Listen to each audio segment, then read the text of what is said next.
నిహారి గారు, Venkat 10 TV.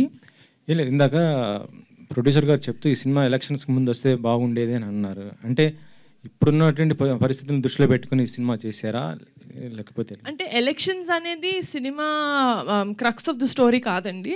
It's just a part of it. ఎలా అయితే మనం ఒక 30 సంవత్సరాల్లో అన్నీ మన లైఫ్లో ఎలా అయితే ఉంటాయో, చిన్నప్పుడు ఆడే క్రికెట్ దగ్గర నుంచి మన కొట్లో తీసుకునే చాక్లెట్ వరకు ఆ ఊరు పంచాయతీ ఉంటుంది, లేకపోతే ఆ ఊరు రాజకీయాలు ఉంటాయి. ఆ రాజకీయాలతో పాటు మనకి ఎలాగా అదర్ థింగ్స్ కూడా లైఫ్లో ఇన్వాల్వ్ అయి ఉంటాయి first 30 years of our life ఒక ఊరు అలాంటి ఊర్లో పెరిగితే కనుక. సో అలాంటి ఆస్పెక్ట్స్ ఉన్నాయి, కానీ ఇట్స్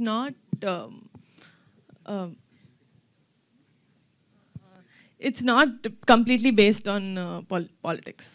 అంటే ఇటీవల చూసాం మనం మంజువాల్ బాయ్స్ కానీ, లేకపోతే మేము ఫేమస్, ఇలాంటివి వచ్చిన కాన్సెప్ట్స్ వచ్చినాయి ఆల్రెడీ. అంటే ఇలా ఉన్నట్టు స్టోరీస్ కదా, వాటితో కంపేర్ చేస్తే ఇదే ఉంటుంది.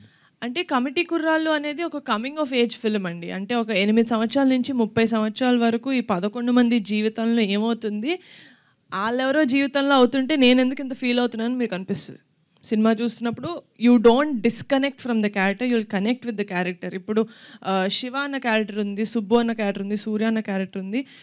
ఈయనకి సుబ్బు హీరోలాగా కనిపించవచ్చు, సో ఎండ్ వరకు ఆయన సుబ్బుతో కనెక్ట్ అవుతారు. మీకు శివ అనిపించవచ్చు, మీకు సూర్య అనిపించవచ్చు. సో అలాగా ఒక అమ్మాయిలాగా నేనే ఒక బాయ్ క్యారెక్టర్, ఒక 2-3 క్యారెక్టర్స్ కనెక్ట్ అయ్యి నా ఫ్రెండ్స్ గ్రూప్లో this is how I am అనిపించింది. కాబట్టి I think the connectivity is very much there ఈ సినిమాలో. డైరెక్టర్ మెగా డాటర్స్ అంటే నిన్న చూస్తుంటే నేను సుష్మిత గారు కూడా సినిమా వెబ్ సిరీస్కి ప్రొడ్యూస్ చేశారు. ఇప్పుడు మీరు ఇద్దరు ప్రొడ్యూసర్ ఇటే ప్రొడక్షన్ వైపు ఉన్నారు, కానీ ఆన్ సినిమాకి ఏం రావటం లేదు ఇంత. ఒకటి తమిళ సినిమా ఆల్రెడీ ఇంకొక సాంగ్ బ్యాలెన్స్ ఉందండి, అది చేస్తే సినిమా రిలీజ్ అవుతుంది. వాట్ ద ఫిష్ పోస్టర్ మొన్నే నా బర్త్డేకి రిలీజ్ అయింది. అంతా ఇన్ ప్రొడక్షన్ ఉన్నాయి. యా, ఇంకో క్వశ్చన్ మేడం, అంటే ఇటీవల సోషల్ మీడియాలో బాగా హల్చల్ చేస్తున్న ఒక విషయం ఏంటంటే, అది మెగా ఫ్యామిలీలో ఒక హీరో అల్లు అర్జున్ కానీ అన్ఫాలో అయ్యారు. అంటే యాక్చువల్లీ మీరు అందరూ కలిసే ఉంటారు, మెగా ఫ్యామిలీ ఇటు అల్లు అర్జున్ గారు కలిసి ఎప్పుడు ఉండేది. ఇటీవల జరిగినట్టు నువ్వు ఎలక్షన్స్ ఈ టైంలో కొంత డిస్టర్బ్ అయిన పరిస్థితిలో ఆయన అన్ఫాలో చేశారు. అది ఎంతవరకు కరెక్ట్ ఏంటి? జెన్యూన్గా చేశారని ఇప్పుడు మీరు చెప్తేనే తెలుస్తుంది. I'm sorry, I'm not aware of it, but whatever it is I'm sure they have their own reasons. Director Niharika గారు, first of all very congratulations. Thank you.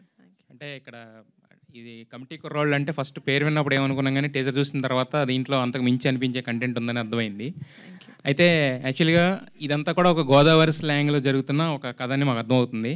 అయితే రీసెంట్గా పవన్ కళ్యాణ్ గారు పిఠాపురం నుంచి పోటీ చేసినప్పుడు ఆయన చెప్పారు, ఇండస్ట్రీ మొత్తం ఇక్కడికి వస్తుంది, మొత్తం ఇక్కడి నుంచి జరుగుద్దని చెప్పి.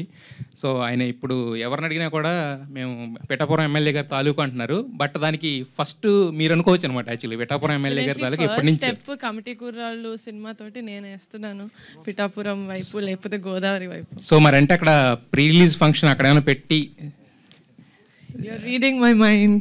Yeah, పవన్ కళ్యాణ్ గారిని You're reading my mind. ఉంటుందా? అయితే వస్తున్నారా? వస్తున్నారు, ఇంకా దాంతో ఆలోచించలేండి. ప్రస్తుతానికి టీజర్ దగ్గర ఉన్నాం కాబట్టి నెక్స్ట్ ట్రైలర్ ఉంది, విల్ సీ. రీడింగ్ మైండ్ అన్నారు కదా, ఏదో మైండ్లో ఉండుంటుంది కదా. రీడింగ్ మై మైండ్ నేను అనుకుంటున్నాను, నేను అనుకునేది మీరు అనుకుంటున్నారు అంటున్నాను. ఎస్. అయితే యాక్చువల్గా ఇప్పుడు ఇందాక మొత్తం మన ఎగ్జిక్యూటివ్ ప్రొడ్యూసర్ రమేష్ గారు చాలా చెప్పారు, అంటే చెప్పింది చిన్న స్టోరీ అయ్యింది ఇంత బడ్జెట్ అని చెప్పి. సో మరి మీరు కథ విన్నప్పుడు మీకు ఏమనిపించింది? అంటే ఎందుకు ఈ స్టోరీ, మీరు చాలా కథలు వింటుంటారు కదా, దీన్ని ఎందుకు పిక్ చేయాలనిపించింది మీకు?